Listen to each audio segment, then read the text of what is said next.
Starstruck.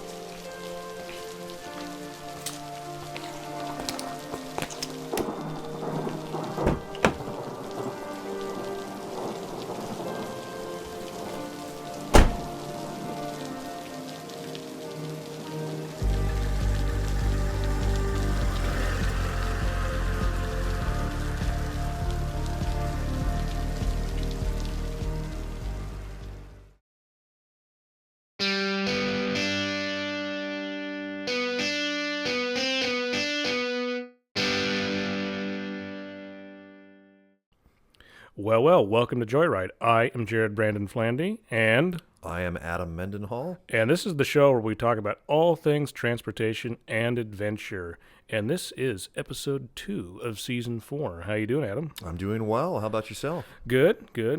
So today we're doing a scripted story episode, which I think you have been looking forward to this one. This one will be about electrified vehicles. I have. Yes, indeed. But before we get into that, we, of course, have to have a word from our sponsors. And the first up here, as usual, is British Parts Northwest. Since 1982, British Parts Northwest has been your source for all your British car needs. They have knowledgeable staff who can help you find whatever you need to make sure your car is in the best condition possible. They carry quality parts brands such as Lucas, TRW, and Borg & Beck. British Parts is based out of the United States but ships both domestically and internationally and offers same-day shipping as well. You can place your order by phone by calling this number, 503-864-2001. That number again is 503-864-2001.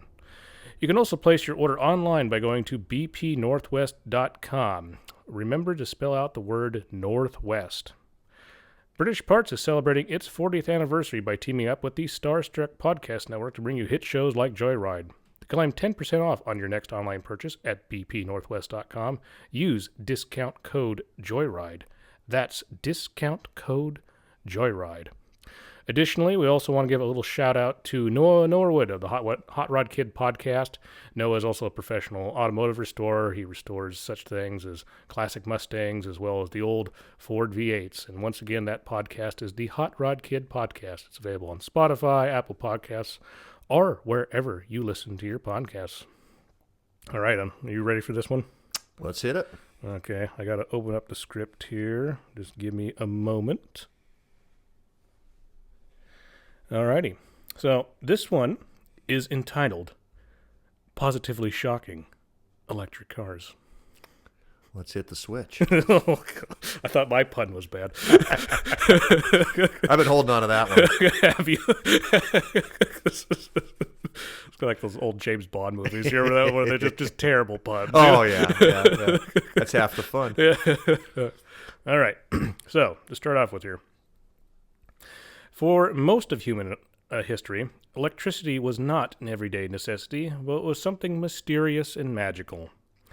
With time, we would harness this magical force and bend it to our wishes. But it would take many brilliant minds to do so. Early electrical experimentation was simply intended to light our homes, but other minds came to the conclusion that perhaps a carriage could be powered by this electrifying force. As exciting as this is, let's not start there, but start at the very beginning. And that's the thing, if you look back in history, that is true. I mean, when electrification first started, it was for light. It was, we don't think of, blenders and ceiling fans and all that kind of stuff. They didn't exist at the time, obviously. It was just for a light bulb. Exactly. It was something other than candle and kerosene. And that's literally the only way you could light your house was to set something on fire. And up to not very long ago in human history, too. Yeah. It's just boggling to think about that. So the natural phenomena of lightning was the first form of electricity that humans experienced, even though they had no idea what electricity was. The ancient Greeks would also experiment with amber during antiquity. Due to the natural properties of amber, it can easily generate static electricity, which the Greeks would use to light objects or to lift objects such as feathers, and make them float in midair. Obviously, you didn't have a lot to do back then. No, you had to be creative with entertainment. These guys in togas. What do you want to do? Oh, let's play with the amber. We played with the amber yesterday. We got to do something different today. Many centuries later, monarchs such as Elizabeth I of England would be entertained with the wonders of feathers and ecstatic electricity all the way up to the 1500s. So thousands of years have passed, and this is still entertainment. Oh my gosh. As impressed as these people were with such simple curiosities, it would be a bit later until our interest in many scientific fields would begin to mature. This period would take place between the 17th and 18th centuries and was known as the Age of Enlightenment. By this time, Western society began to finally question the power of the church, and many European intellectuals felt the old ways of superstition should be replaced with philosophical ideals such as logic and reason. So this is also about the same time as the American Revolution, French Revolution. So the old ideas about everything are just kind of being turned upside down and challenged for the first time. One of the earliest pioneers in electricity was English science Francis Hauksbee. Sounds very English. That is very English. He had become the chief experimentalist for the Royal Society, a scientific learned society that is still held in high regard to this day. He became prominently known as an instrument maker. His most noteworthy invention is simply known as the Hauksbee machine, which he invented in the early 1700s. It was an apparatus that could be operated by standing next to a wooden frame and turning a crank that drove a belt that in turn spun a glass sphere. The story goes that when Hauksbee was demonstrating the machine, he would request all the candles in the room to be put out, leaving the room and the attendees in a complete state of darkness. As he turned the handle, the glass sphere would turn, and Hauksbee would put his free hand on the glass. To the amazement of the audience, a mysterious blue light would appear between the glass and the hand of the scientist. It would dance about in a way that no one had ever seen in the everyday world, at least up to that point. What Hauksbee did not know is he changed the direction of humanity forever, since he invented what is considered to be the first device that generated electricity. There it is, the beginning. During this period, there was a group of magicians who were known as the electricians. Now, before I really get onto this, if you read anything about kind of more recent history, last 200-300 years, magicians were like the way we think of rock stars or, TikTok stars today. They were huge. It was.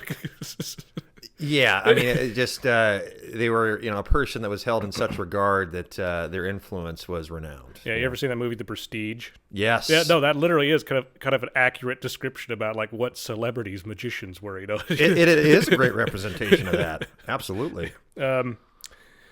So these were a group of magicians known as quote unquote electricians. They would perform tricks in front of an audience, like charging a glass rod, like with some type of cloth, and lifting feathers as had been done before. Everyone, woo-ah, okay. With the invention of the Hauksbee machine, these so-called electricians would charge themselves with the machine, touch the audience, causing little static sparks of delight to the surprise of the audience. The final trick for some electricians was once again to charge themselves with the machine, and then they would touch a metal glass of cognac that would light in a burst of flames from the spark of the electrician's fingertip, to the amazement of the audience once again. Oh my gosh. Yeah. Back then, I mean, it is. It's essentially, I mean, something you can't wrap your head around is magic. I'm kind of making fun of it a little bit, but yeah, it really was. It was almost like magic at the time. Eventually, other minds came to the realization that electricity may not just be a parlor trick curiosity. American intellectual Benjamin Franklin was one of the first to suggest that lightning was a natural form of electricity. But the famous image of him flying a kite in a lightning storm did not happen and is simply a myth. Really? Yes, with the key and all that you learn in grade school. That is a myth. It did not happen. Same way George Washington cutting down a cherry tree never happened. Yeah, that's got some imagery that's really solidified itself in history Oh, over the yeah. years. So interesting that imagery never actually took place. George Washington. I never told a lie. He was the president. You just say he never tells a lie. No, never. Never. What there is a little grain of truth to the Benjamin Franklin thing. So, since he did suggest the lightning thing, right? However, French scientists would construct large lightning rods, which I believe Franklin did invent as well, that led to an empty wine bottle. Of course, they're French. The bottle's empty. It's impossible for it not to be empty. Not in France. No, not in France. Yeah. In one instance, when lightning struck a lightning rod, a scientific assistant went up. Of course, they sent the assistant and touched the wine bottle with his finger, and a spark would fly from his finger, thus proving lightning was indeed a natural form of electricity. Oh, interesting. Another major leap would occur when Italian scientist Alessandro Volta, one of his experiments involved piling circles of acid-soaked metal. By doing this, he invented the world's first battery, essentially. Primitive, but it held a charge and developed the concept. And if Volta sounds familiar, the electrical term volt is named after him. God, that's a great name. One of Volta's contemporaries, Luigi Galvani, would experiment with what he called animal electricity. Galvanism, once again. He would dissect frogs and make their deceased limbs twitch when he touched the body to an electrical charge. Wow. Now, he was kind of on the right path, kind of not. He thought maybe animals had their own type of electricity, which they do, but it was still the electricity he was putting on it that was still making it do it. You know, Yeah, it was He still... thought they were separate; they're the same thing. You know, but nonetheless, he's sort of on the right track. His nephew Giovanni Aldini would take things further by experimenting with electrical effects on human bodies. I think I might know where this is going. Which would end up making their limbs spring to life as if he was about to bring them back from the dead. The experiments of the uncle and nephew would inspire a young English novelist, Mary Shelley. She would write the famed novel Frankenstein. Of course. Besides literature, the Galvani and Aldini experiments, although flawed in many ways, would eventually lead to medical technology such as AED machines. So that's where we kind of get that from. English scientist Michael Faraday would begin to tinker with his own experiments involving electricity. Among many other inventions and discoveries, he would change history by putting a suspended wire in a bowl of mercury. When he sent electricity to the apparatus, the wire began to spin in circles. By doing this, he invented the first known electric motor. Oh, interesting. Mm-hmm. As the 19th century progressed, electricity was used for very practical applications such as telegraphy. Land telegraphs would be the first to be constructed, but Europe and North America would finally be connected when the first transatlantic communication cable became operable in 1858. It stretched from Ireland to Newfoundland, and after completion, Queen Victoria would even send a celebratory message to then President James Buchanan of the United States. Wow, what a game changer. Now, that's a whole episode in itself, so I just went into that briefly, but that was a huge, expensive project all on its own. I mean, it failed a couple times. I think the first cable broke. There was a few attempts before they finally got one because they span a cable 3,000 miles that ran through the ocean, you know? Oh, my gosh. And the materials they were working with then, I mean, that's an episode on its own. That's an extensive project. The telegraph operators in Newfoundland, it took don't quote me on this, it was hours before the message from Ireland got there, you know? And it was they still had a lot of bugs to work out. It was hard to decipher, but nonetheless, hours, you know, it would take weeks, months, you know, for a message to get across the Atlantic. So even hours was considered a huge leap forward, obviously. Oh my God! Yeah, versus the message in a bottle, so to speak. So it's like texting, but you're watching those dots for 5 hours. It's like, is she gonna ghost me or not? Yeah. Suspense. We think we have it bad now. So. With time, scientists Oliver Lodge and Heinrich Hertz would lead the progression to wireless electricity and transmissions, that kind of thing. After Lodge's and Hertz's contributions, Italian inventor Marconi would take many ideas of the time and eventually lead the way in wireless broadcasting. All major broadcasters, from the BBC to ABC, use this basic concept in many ways to this day. Now, I'd like to point out something about Marconi. A lot of people think he invented the radio as we think of it, and not, I mean, he did and he didn't. He took a lot of, I mean, science is built on the shoulders of giants, right? He took a lot of existing ideas and basically just was the first just to kind of combine them to make it work. Consolidate it into one, specific functions. The next major event in electrical history would be the fabled current wars. This predominantly was a business war between Thomas Edison and Nikola Tesla. Now, I did put a note here for myself. Once again, I'm going to go very briefly in this. You can go. There's movies about this. There's entire. Oh, it's a Pandora's box. Yeah, there's entire characters. There's entire TV shows about this. So if you want to go learn about that, by all means, check out. There's plenty of resources on that. But I will go into it very briefly here. Thomas Edison was born in Ohio, while Tesla was born in what is now considered modern-day Croatia. Tesla would eventually immigrate to the United States and would end up in the employment of Edison at his Menlo Park Laboratory in New Jersey. Common knowledge says that Edison was the single inventor of the light bulb. This is not true. An English inventor named James Swan was also working on such a device at the same time, and eventually Edison had to admit defeat by working with Swan in order to get the device on the market. Alas, Edison, of course, would be credited solely, and Swan, unfortunately, would be largely forgotten. Edison's method of distributing electricity was DC, or direct current. In other words, the flow of electricity moved in one direction. Tesla, on the other hand, had thought of AC, or alternating current, so the currents have a waveform that go back and forth. Edison's first experimented with his design by lighting the homes of prominent Wall Street residents, such as J.P. Morgan. There was one problem with his design, however.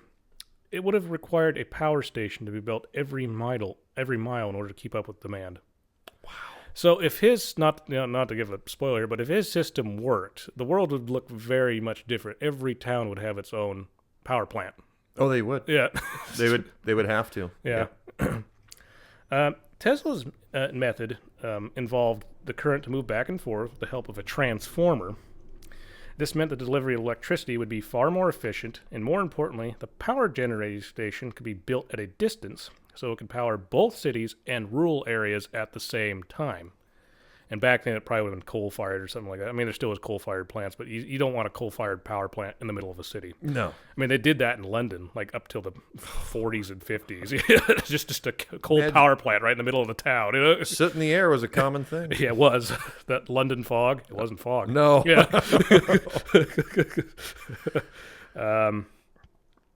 So, yes. As you can imagine, Edison did not like it. He felt AC was dangerous, but mostly because he knew it worked better than his system. Tesla would quit Edison's lab and end up digging the very ditches to house the cables that would carry Edison's DC power. Wow.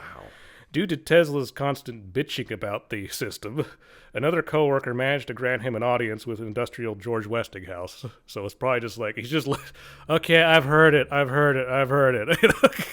Go talk to this guy. We're tired of listening to you. Exactly. So a squeaky wheel does get the oil, apparently. Sometimes they do. There was still one problem with AC, however. Even though there were DC motors, a motor that could be powered from AC had yet to be invented. Tesla decided to fix this problem by inventing one himself.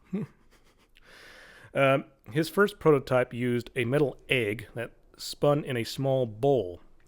Tesla figured out if he timed a series of charged wires, he could provide a constant series of polarities that spun the egg around. By doing this, he cracked the problem of the AC motor. Now, he, of course, refined it and whatnot. That was just the basic concept to get the idea across. All electric cars to your household blender use this form of propulsion to this day, for the most part. Just a moment here. A major AC smear campaign would begin, started by Edison. They tried to show off the public how dangerous AC was by using macabre PR stunts such as barbarically electrocuting dogs in front of audiences and stuff like that. Later, they would kill humans via the invention of the electric chair. Of course. That's what the electric chair was invented for, was to smear the Tesla system, essentially. Alas, the public realized AC was still the superior current, and Tesla's design would win. You're even listening to this podcast now because of him. And mind you, Tesla died absolutely penniless and in poverty, for the most part. He never if he did have patents, he gave them away or he sold them really cheap. He just wanted to make the world a better place, essentially. Essentially, he did. And there's conspiracy theories about it, but when I think he died, it was a hotel in New York. Mm-hmm. And there was government agents that came to his hotel room and took all his research, put them in files, stamped declassified, and no one knows what's really happened to it since then. Exactly. And it's there was a lot of material that was they believe was unreleased projects and things he had been working on for years. So yeah, that's again that's a whole investigated on your own time and a whole episode on itself. Yeah, exactly. So now there have been many machines that have been claimed to be the first electric car. There appears to be no concise answer, however. So we will go briefly over a few, all right? Before Tesla invented the AC motor, the DC motor was invented by British scientist William Sturgeon. This version of a motor would have been the first kind to be used to propel early electric cars. I mean, very early. An early father of the electric car is Scottish inventor Robert Anderson. His creation was a crude carriage-like vehicle that was powered by a non-rechargeable power cell that was built between 1832 to 1839. Obviously, since it was not rechargeable, it did have some limitations. You can't just charge it. You're done. It's almost like a throwaway car. Essentially. As mentioned in our Benz Patent Motorwagen episode from Season 2, Gustave Trouvé invented an electric vehicle in 1881 that was exhibited at the International Electrical Congress in Paris of that year. In 1884, a gentleman named Thomas Parker of Wolverhampton, England, built a rechargeable car, but there was only one known photograph to prove its existence. In 1888, a German inventor named Andreas Fulken, I think is how you pronounce it, invented what is once again considered to be the first electric car. It was called the, you ready for this? Fulken Elektrowagen. Well, that's a mouthful. It almost sounds like something else. Yeah, you gotta be careful. It had four wheels and literally looked like something the Addams family would drive. Technically speaking, the first Porsche was the 356, but it was not the first car Ferdinand Porsche had a hand in developing. This was the Lohner-Porsche mixed hybrid built between 1900 and 1905. The first two prototypes were purely electric, but the latter prototype featured both electric motors as well as an internal combustion engine. In other words, it was a hybrid long before the Toyota Prius would debut in 2001. Wow. Mm-hmm. So really, this is old technology. We're just now kind of bringing it back in a lot of ways. More sophisticated, of course. But the concept, it really goes back. And we're going to get onto that, so just I kind of foreshadowed that a touch here. So, with the electrical distribution problem solved by the 19th century, that being the AC, DC thing, this would pave, not the band, this would pave the way for the electric car in the early 20th century. By the early 1900s, there were more electric cars on the road than petroleum-powered vehicles. I wouldn't have guessed that one. No, it's rather surprising. So to give you a little perspective, 40% were electric, 38% were steam, and only 22% were internal combustion. Wow. Again, back to the steam-powered, how prevalent that was in some regards. And again, I know the numbers we're talking is nothing like the amount of cars on the road today, but still nonetheless, they made up the bulk. Even though electric at this time was winning, so funny you mentioned steam, steam was still a serious contender. Part of the reason for this is that steam technology had been around for well over 200 years. So in other words, people liked steam because steam was tested, proven, and above all else, was well understood. And the fuel is just something you gotta combust. It's easy to get. In other words, Exactly. unlike internal combustion or electricity, which has to be generated with these elaborate, complicated means in some regard. Exactly. Yeah. Refined and everything that goes with it. The main problem with early internal combustion vehicles was they had to be started with a crank. I think we've mentioned this in some episodes, but I'll go over it again. This was seen as dangerous because as the mechanics in the engine started, this would exert force on the crank, potentially breaking the driver's wrist or arm. Common occurrence, especially on farm equipment. That was very dangerous, of making sure you were clear of that thing once it took off. Electric cars did not have this problem, since they just didn't need, there was less mechanics. Alas, this early lead would not last long. However, there are many theories on why gas-powered cars eventually won the battle. One of the more common theories is that oil had become cheaper, and it was easier to build a liquid-based infrastructure compared to an electrical one. Additionally, when the electric starter was invented, this solved the dangerous crank problem. That's a simple theory. There are more elaborate theories that involve some well-known characters. These characters include oil baron John D. Rockefeller, the soon-to-be mogul Henry Ford, and our old friend Thomas Edison. And they all were buddies. It's no different than top CEOs, playing golf with each other today. This has always been going on. With electric light sweeping the world, this was bad news for Rockefeller, since the majority of the oil at the time was used to light lamps. Oh my God. And mind you, at his peak, he owned 90% of the oil refineries in the United States. It Whoa. was a total monopoly. Yep. In fact, so Standard Oil was the company he owned. Eventually, that's where antitrust laws came into place, and Standard Oil got broke up. And there's a lot of oil companies today, including like Chevron, that are descendants of Standard Oil. Standard Oil, that's fascinating. Yeah. So, if kerosene lamps are no longer needed, that means no more money for Mr. Rockefeller. The theory goes like this. Henry Ford was experimenting with both electric and internal combustion. Rockefeller was aware of this and convinced his buddy Thomas Edison to deliver to Ford defective experimental batteries that did not work well. Jeez. Ford would then become frustrated with the technology, which would force him to make all his cars petroleum-powered. This means that even though Rockefeller was losing his lighting market, he would now have a brand new market, since all those brand new Fords would require something he owned the majority of in the United States. Oil. Now, the theory I like the best is the dumbest one.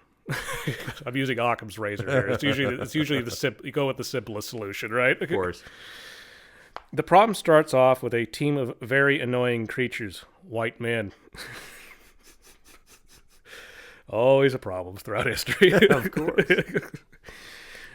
Usually old white men, too.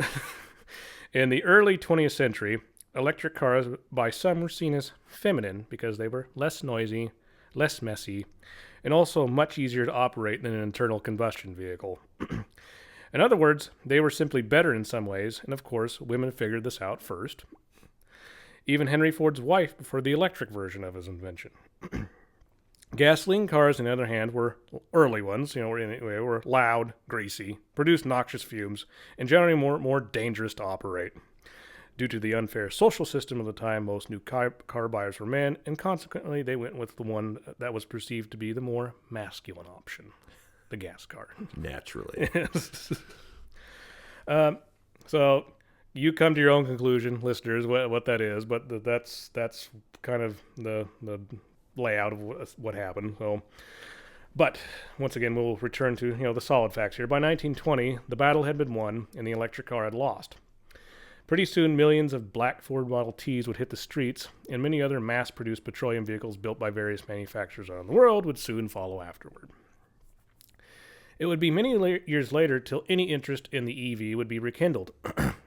There was a small peak around the 1970s. I'm sure you've seen some pictures of these. Mm-hmm. But most of these cars were curiosities, compared to the more serious contenders for the now established gas cars. Just goofy-looking things, kind of like something the Grinch would drive. Pretty much. Yeah, some of them do. Dr. Seuss cars.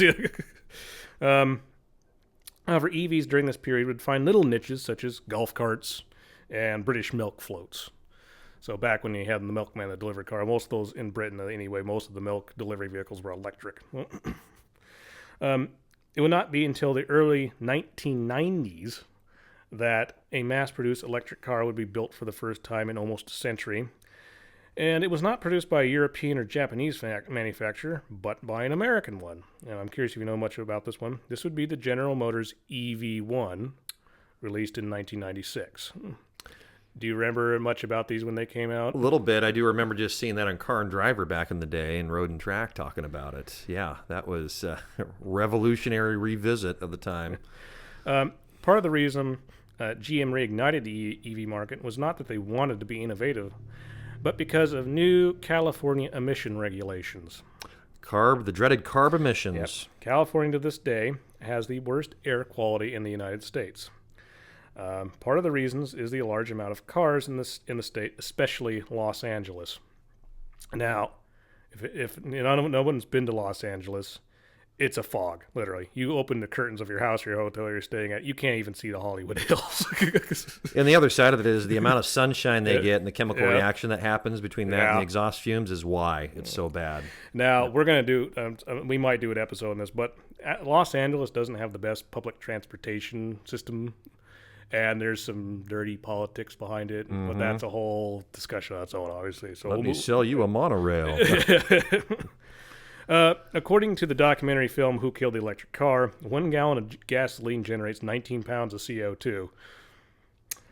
To help combat this problem, the California Air Regulation Board, or CARB, as you just said, passed a mandate in the 1990s that would require at least 7 auto manufacturers to produce and sell zero-emission vehicles as part of their product range. GM complied by building the EV1. Part of the mandate stated that by 1998, 2% of all cars would have to be electric, 5% by 2001, and 10% by 2003. The EV1 had its origins with a car that was launched at the Los Angeles Auto Show in 1990 and was announced by then CEO, GM CEO Roger Smith. Roger Smith is of Michael Moore fame, who was featured in the film Roger and Me. Did you ever see that movie? It was a documentary. No, actually I hadn't. It's a film that showcased the urban blight that affected the town of Flint, Michigan, when GM pulled out many of its manufacturing facilities that were an integral part of the city's economy. So if you still hear problems with Flint, it really goes back to that problem.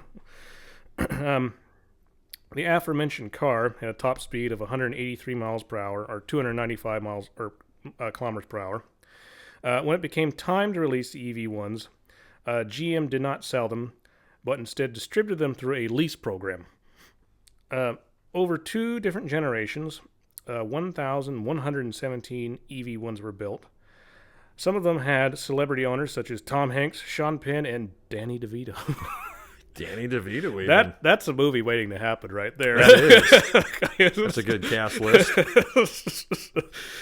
Depending upon what batteries were used, it had a low range of 55 miles or a high range of 142 miles, so not great. In terms of performance, it featured a 3-pulse induction motor with 137 horsepower and had a top speed of 80 miles per hour. Whoa. I mean, you can go on to YouTube. You could find like Tom Hanks just bragging about this thing. That was the greatest thing in the world, too. So it was very popular amongst celebrities at the time. Oh, of course. Yeah, it's always a throwback to watch some of that stuff. Mm-hmm. Things would change, however, when the car mandate was killed off on April 21st, 2003, 24th. As a result, GM canceled the EV1 program. That same year, GM released 2 new vehicles, the Hummer H2 and the Cadillac Escalade. The polar opposite of the EV1 program. Instead of selling the EV1s to the customers who were leasing them, GM instead had most of them destroyed. Those that did survive were stripped of their electrical powertrains and are no longer operable. Our old friend Francis Ford Coppola, who directed the Tucker movie, we did an episode of that in season 2 as well, and owns a Tucker himself, as featured in the episode we discussed, managed to keep his EV1 by hiding it from GM. And allegedly possesses it to this day. So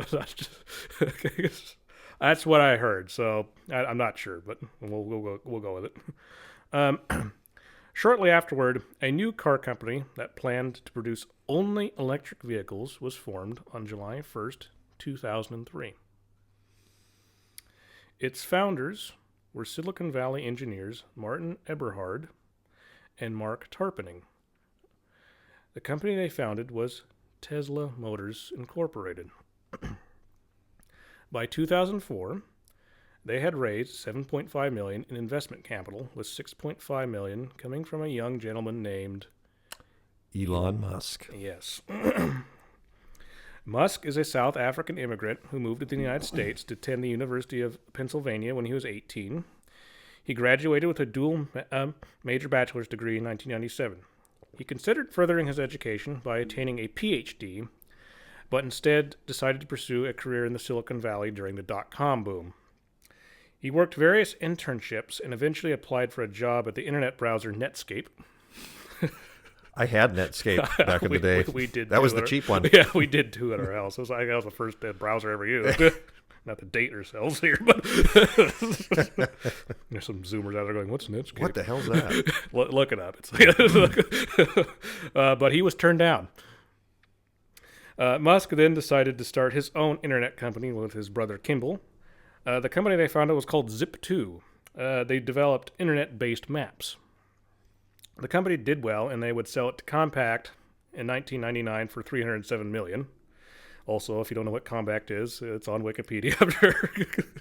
Like I said, they sold for $307 million. Elon received a $22 million share. So Elon's a millionaire now. Musk would then invest in the company that over time became known as PayPal. Musk at one time was CEO, but was eventually ousted and replaced by German internet entrepreneur Peter Thiel. In 2002, eBay would purchase PayPal, resulting in a $172 million profit for Musk. He's even richer now. Using the money made by his early internet endeavors, Musk in the same year would establish an aerospace company known as Space Exploration Technologies Corporation, better known as SpaceX. Yes. As mentioned before, in 2003, he invested in Tesla Motors. The company's first model was the Tesla Roadster. I'm sure you remember that. It was basically an electrified version of the Lotus Elise sports car. It was, yeah. That was a shock and awe, though, when we saw that come on the scene. It had a range of 244 miles and had a top speed of 125 miles per hour. It looked cool. I think it was the big thing. But, it was a progression. It remained in production from 2008 to 2012. The company's fully original model was the Model S. It's a luxury sedan that, depending upon the trim, has a range of 348 to 402 miles and a top speed of 154 miles per hour. Well, we're getting further ahead here. It went into production in 2012 and continues to be produced to this day. The company also currently produces the smaller Model 3 sedan, as well as the Model Y and Model X SUVs, respectively. Now, my understanding is Tesla doesn't really even have a dealer network. They have those stores. They kind of get around a legal loophole, and so they call them boutiques. So you look at the car there. I think you know about this too. You can even test drive them. There's one in Washington Square, right? Exactly. For serious buyers, yeah. That's our local one here in Oregon. And also there's one up in Bellevue that's more of your, I guess you would say from a aesthetic front, it's your classic car dealership is what it appears to be. When you walk inside, the experience is quite different. None of the salesmen are on commission there. There's no incentive for them. It's really just customer-based. And again, there's no games of haggling on price. Typically, price is what it is. And from what I understand is just depending on how well the particular location does, then there is a group bonus that's sometimes thrown in there. But that's just an incentive that varies. There's no individual incentive like, hey, I sell so many cars today, I'm going to get this immediate chunk. So again, very different structure. And then you purchase the car online, right? Essentially, yes. Yeah. You purchase it online, whether you do it there using one of their computers or just going back home after test driving. Now, forgive me, I can't remember the guy's name, but the guy that kind of designed those Tesla stores, he was the guy I think that designed the Apple stores too. Yes, which makes sense when you compare the two. Yeah? The experience, yeah. Tesla additionally manufactures solar panels and related technology after Musk purchased Solar City in 2016. Years beforehand, however, Eberhard was asked to step down in 2008 by request of the board, and, you guessed it, Elon Musk would replace him. Mark Tarpenning would soon depart afterward. With the success of Tesla, the electric car boom was on. There are many new manufacturers of EVs. Two noteworthy players are Lucid Motors and Rivian. Lucid was founded in 2007, and the current CEO is former Tesla engineer Peter Rawlinson. Their first model is the Lucid Air. Lucid claims it has a range of 522 miles and has a top speed of 198 miles per hour if you buy the Dream Edition. Wow. Now, I saw one of those, once again, not to overquote the Peterson Automotive Museum, but I did see one there. That's the first one I saw. I saw one of the remaining EV ones as well. And the other manufacturer, Rivian, was founded in 2009 by engineer Robert R.J. Scaringe. I think that's how you pronounce his name. In 2021, the first RT1 truck was delivered to the first lucky customer. And I'm starting to see it more and more. We were talking about that earlier. Yeah, they're becoming finally a little bit more common sight, just as more and more have made it finally to the customer, and they're getting out on the roads. Yeah. And then we mentioned this in our motorcycle episode on our casual chat, but 2 prototype versions of the truck were predominantly featured in the television series A Long Way Up. The series features actors Ewan McGregor, Charlie Boorman, traveling from the bottom of South America to Los Angeles on electric motorcycles, and Rivian trucks were used as the camera cars. Rivian is also developing a van in partnership with Amazon currently as of 2022. Wow. So Amazon wants to electrify their fleet as well. Yeah. So, as we're slowly coming to a close here, the traditional automotive manufacturers have also entered the EV market. Nissan released the Leaf in 2010 under the leadership of Carlos Ghosn, the now disgraced CEO who is currently residing in exile after escaping from Japan while he was under investigation for illegal business practices. Oh, jeez. I think there's some documentaries made about his escape, too. It's almost like something out of a movie, you know? Oh, I can only imagine. Yeah, there's kind of like John McAfee kind of stuff, you know, just like... Oh, God. Volvo has also joined the race by introducing the Polestar brand. Now, you're a Volvo fan, so do you know much about the Polestar brand that they've released? A little bit, not a whole lot, but I know they've done a lot of testing across the pond, anyways, with some of that prior to bringing it here. Mm-hmm. GM would also return to the market when they released the Chevrolet Bolt in 2017, that little car. So, as controversial, at least at this time, as electric cars are to some people, they have gone from a curiosity and now are becoming a mainstream part of life. Whether they become an official replacement for the internal combustion car is still up for debate, but humanity is definitely trying to think of better ways to get us from point A to point B. And of course, that's nothing but a good thing. Exactly. And that is the end of our story. Now, what do you think, Adam? Well, I think it's just something that's going to get, just like what we've seen with the gasoline engine, it's going to become more efficient, more reliable, more refined. And with the electric side, it's really just coming down to battery technology, the ability to manufacture it cleaner, better, and longevity and performance is key. Obviously, the longer life and more capacity you can get out of a battery, the farther you'll be able to travel and the more reliable this form of transportation and propulsion will be in the future. Mm-hmm. All right, with that said, I think we're going to bring things to a close here. So, well, as we usually always say, but if you can give us a good 5-star reviews, that's helpful. Preferably nice comments, depending on what podcast app you use. We're on Patreon. We do appreciate your support there. That's all those links is available within the description boxes of these podcast episodes. And with that said, I think we will catch you on our next episode of Joyride. Till next time. All right, signing out.